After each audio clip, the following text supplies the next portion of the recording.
Hello everyone, welcome to lesson session academy.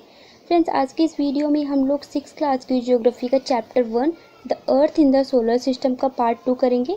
Part 1 में हम लोगों ने सेलेस्टियल बॉडीज़ के बारे में, कॉन्स्टेलेशंस के बारे में एंड अपने सोलर सिस्टम के बारे में पढ़ा था। अगर आपने वो वीडियो नहीं देखी है तो उसका लिंक डिस्क्रिप्शन बॉक्स में दिया हुआ है, आप वहाँ जाकर वीडियो को देख सकते हैं या फिर आप प्ले लिस्ट में जाकर भी वीडियो को देख सकते हैं। इस वीडियो में हम लोग मून के बारे में एंड एस्ट्रॉइड्स एंड मीटियोर्स के बारे में पढ़ेंगे। तो स्टार्ट करते हैं। हमारा जो टॉपिक है वो है द मून। और अर्थ has only one satellite that is the moon. हमारी अर्थ के पास केवल एक ही सैटेलाइट है एंड उसका नाम है मून।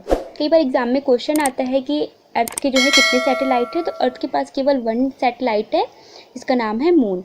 एंड इसका जो डायमीटर है वो 1/4 हमारे अर्थ के डायमीटर का, यानी अर्थ के डायमीटर का 1/4 है इसका जो डायमीटर है। और ये हमें बड़ी इसलिए दिखाई देती है अदर प्लैनेट से क्योंकि ये हमारे काफ़ी नज़दीक है।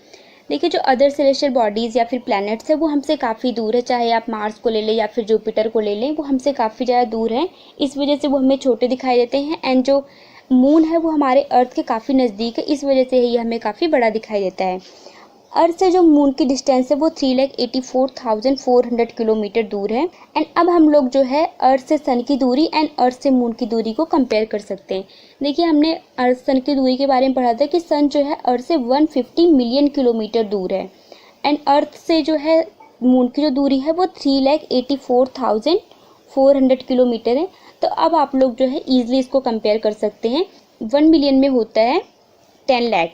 ओके, तो आप इजीली अब इसको देख सकते हैं कि कितना ज़्यादा दोनों में डिफरेंस है। एंड अब आगे बताया गया है कि मून जो है वो अर्थ के अराउंड जो है 27 डेज में एक चक्कर लगाता है। एंड इतना ही टाइम वो अपने एक्सिस पर, यानी अपना एक स्पिन कंप्लीट करने में भी वो 27 डेज ही लेता है। अब वो अर्थ का एक चक्कर लगाने में भी 27 डेज लेता है एंड अपने एक्सिस पर भी एक राउंड लगाने में वो 27 डेज ही लेता है।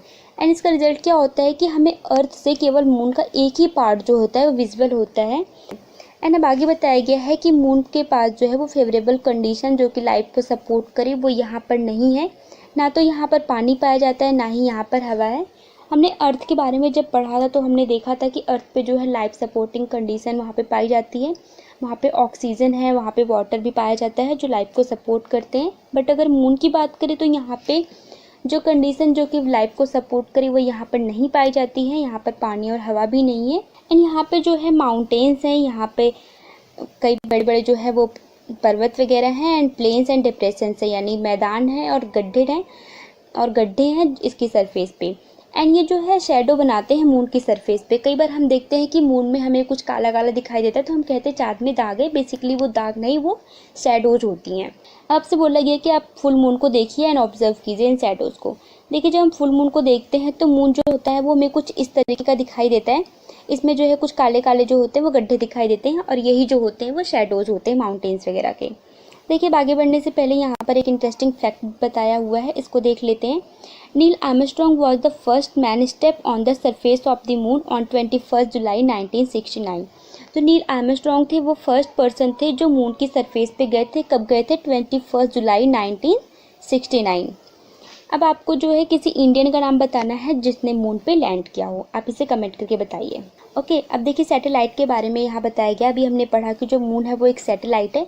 तो सैटेलाइट क्या होता है उसको हम देख लेते हैं।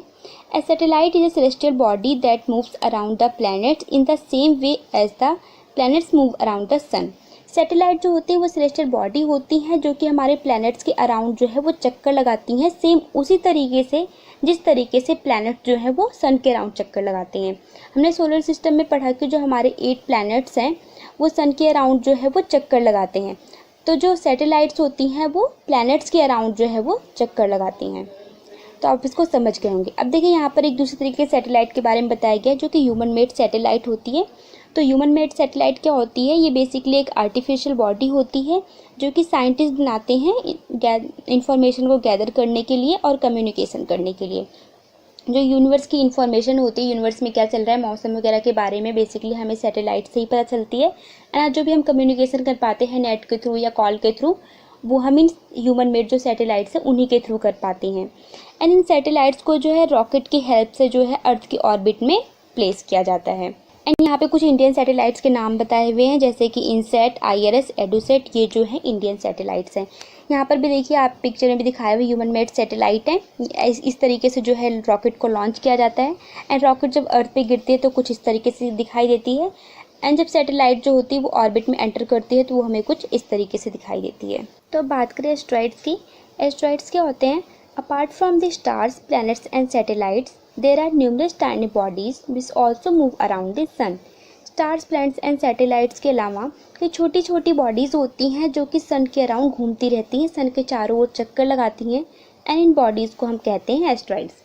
एंड एस्ट्रॉइड्स जो है मार्स एंड जुपिटर की ऑर्बिट के बीच में पाई जाती हैं। फिगर 1.2 में इसको दिखाया हुआ है, अभी हम देख लेंगे इसको। एंड साइंटिस्ट का ये मानना है कि एस्ट्रॉइड्स जो है वो प्लैनेट्स का ही पार्ट है जो कि काफ़ी समय पहले एक्सप्लोर हो गई थी, यानी उससे टूटकर बिखर गई थी एंड आज जो है वो यूनिवर्स में घूमती रहती हैं। तो फिगर 1.2 में हम एक बार एस्ट्रॉइड को देख लेते हैं जो कि मार्स एंड जुपिटर के बीच में पाई जाती है। तो ये देखिए, ये हमारा मार्स है एंड ये हमारा जुपिटर। मार्स एंड जुपिटर के बीच में ये एस्ट्रॉइड बेल्ट दिखाई हुई है। बेसिकली यही जो है वो एस्ट्रॉइड्स हैं एंड ये जो है यूनिवर्स में मूव करती रहती हैं। तो अब आगे बात करते हैं मीटेरॉइड्स की। मीटेरॉइड्स क्या होते हैं? The small pieces of rocks which moves around the sun are called meteoroids. तो मीटेरॉइड्स जो होते हैं वो स्मॉल पीसेज होते हैं, रॉक्स के छोटे छोटे टुकड़े होते हैं जो कि सन के अराउंड चक्कर लगाते हैं, सन के अराउंड घूमते रहते हैं। कभी कभार क्या होता है कि जो मीटेरॉइड्स होती हैं वो हमारे अर्थ के नियर आ जाते हैं, अर्थ के काफ़ी पास में आ जाते हैं और अर्थ का जो ग्रेविटेशनल फोर्स होता है वो उसे अपनी तरफ खींचता है एंड ये जो है अर्थ के काफ़ी ज़्यादा नज़दीक आ जाते हैं। एंड इस प्रोसेस में क्या होता है, एक फ्रिक्शन होता है एयर के साथ, जिस वजह से वो काफ़ी गर्म हो जाती हैं और जलने लगती हैं। जलने की वजह से क्या होता है, ये फ्लैश ऑफ लाइट छोड़ती हैं। एंड कभी कभार क्या होता है कि हम देखते हैं कि हमें टूटता हुआ तारा दिखाई देता है। तो बेसिकली जो टूटता हुआ तारा होता है वो मीटेरॉइड्स ही होते हैं, जो जब वो जलते हैं तो हम उन्हें कहते हैं वो टूटता हुआ तारा है। एंड कभी कभार क्या होता है कि जो मीटेरर होते हैं वो पूरी तरह से नहीं जल पाते हैं और वे आधे जले हुए फॉर्म में अर्थ की सरफेस पे गिर जाते हैं और एक गड्ढा बनाते हैं। जब जहाँ पे वो गिरते हैं तो वहाँ पे क्या बन जाता है, एक गड्ढा टाइप बन जाता है। एंड अब आगे बताया हुआ है, do you see a whitish broadband like a white glowing path across the sky on a clear starry night? आपने कभी whitish broadband को देखा है? जब बिल्कुल स्काई क्लियर होता है तो उसमें कभी कभार क्या होता है, हमें एक whitish broadband दिखता है। ये whitish broadband क्या होता है? It is a cluster of millions of stars and ये मिलियंस ऑफ स्टार का एक क्लस्टर होता है एंड ये जो बैंड होता है ये मिल्की वे गैलेक्सी कहलाता है। हमारा जो सोलर सिस्टम है वो मिल्की वे गैलेक्सी का ही पार्ट है। कई बार यहाँ से भी क्वेश्चन आता है कि सोलर सिस्टम किसका पार्ट है, तो सोलर सिस्टम जो है हमारे मिल्की वे गैलेक्सी का पार्ट है। एंशिएंट इंडिया में लोगों का ये मानना था कि आकाश में एक लाइट्स की रिवर बहती है एंड इसी वजह से इसको नाम दिया गया आकाशगंगा, यानी आकाश में एक लाइट्स की गंगा बह रही है, इस वजह से इसका नाम पड़ गया आकाशगंगा। एंड जो गैलेक्सी है वो billions of stars, clouds of dust and gases का एक सिस्टम है। जो गैलेक्सी होता है उसमें कई सारे बिलियंस ऑफ स्टार्स आते हैं एंड क्लाउड्स ऑफ डस्ट होते हैं एंड गैसेस होते हैं एंड ये सारे मिलकर जो है एक गैलेक्सी बनाते हैं। एंड जो है यूनिवर्स में मिलियंस ऑफ गैलेक्सीज़ हैं। ऐसा नहीं है कि यूनिवर्स में केवल एक ही गैलेक्सी है जो हमारी मिल्की वे गैलेक्सी है, यूनिवर्स में ऐसी मिलियंस गैलेक्सीज़ हैं। तो आप सोच सकते हैं यूनिवर्स जो है वो कितना बड़ा है। It is difficult to imagine how big the universe. Universe को इमेजिन करना बहुत ही ज़्यादा डिफ़िकल्ट है। साइंटिस्ट जो है वो इसके बारे में पता लगाने के कई सारे जो है प्रयास कर रहे हैं, ट्राई कर रहे हैं। एंड हम ये नहीं कह सकते कि इसका साइज़ जो है वो क्या है, बट हाँ हम ये जानते हैं कि हम जो है वो इसी यूनिवर्स का एक पार्ट है, हम लोग यूनिवर्स के ही मेंबर हैं। तो जब यहाँ आपसे पूछा गया है, can you relate yourself with the universe now, you are on the earth and the earth is a part of the solar system. देखिए हम लोग अर्थ पे रहते हैं एंड अर्थ जो है वो हमारे सोलर सिस्टम का पार्ट है एंड सोलर सिस्टम जो है वो मिल्की वे गैलेक्सी का पार्ट है एंड जो मिल्की वे गैलेक्सी है वो हमारे यूनिवर्स में है। तो अब अपने आपको यूनिवर्स से रिलेट कर सकते हैं कि हम लोग जो है वो यूनिवर्स का हिस्सा हैं एंड हम लोग जो है अर्थ पे रहते हैं। अर्थ जो है वो सोलर सिस्टम में है, सोलर सिस्टम जो है मिल्की वे गैलेक्सी में है and milky way Galaxy universe में। तो आप सोच सकते हैं यूनिवर्स जो है वो कितना बड़ा है, क्योंकि एक यूनिवर्स में मिलियंस ऑफ गैलेक्सीज आती हैं एंड फिर इन मिलियंस ऑफ गैलेक्सीज में कितने सारे सोलर सिस्टम आते हैं, सोलर सिस्टम में फिर कितने सारे प्लैनेट्स आते हैं। हमारी जो अर्थ है वो 3rd नंबर की प्लैनेट है एंड फिर अर्थ पे भी कितने सारे लोग आते हैं जिसमें से हम एक होते हैं। तो यहाँ पर हमारा चैप्टर है वो कंप्लीट होता है। आइए फटाफट इसके क्वेश्चन आंसर को डिस्कस कर लेते हैं। फर्स्ट क्वेश्चन है, how does a planet differ from a star. एक जो प्लैनेट होता है वो एक स्टार से कैसे डिफर होता है, कैसे उससे अलग होता है।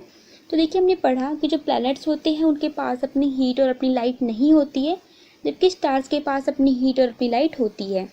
एंड प्लैनेट्स जो होते हैं वो स्टार के कंपैरिजन में काफ़ी छोटे होते हैं, जबकि स्टार जो है प्लैनेट्स के कंपैरिजन में काफ़ी बड़े होते हैं। तो नेक्स्ट क्वेश्चन है, what is mean by the solar system. Solar system से आप क्या समझते हैं। तो देखिए हमने पढ़ा कि जो सोलर सिस्टम का जो हेड होता है वो सन होता है, एंड इसको हम लोग सोलर फैमिली कहते हैं।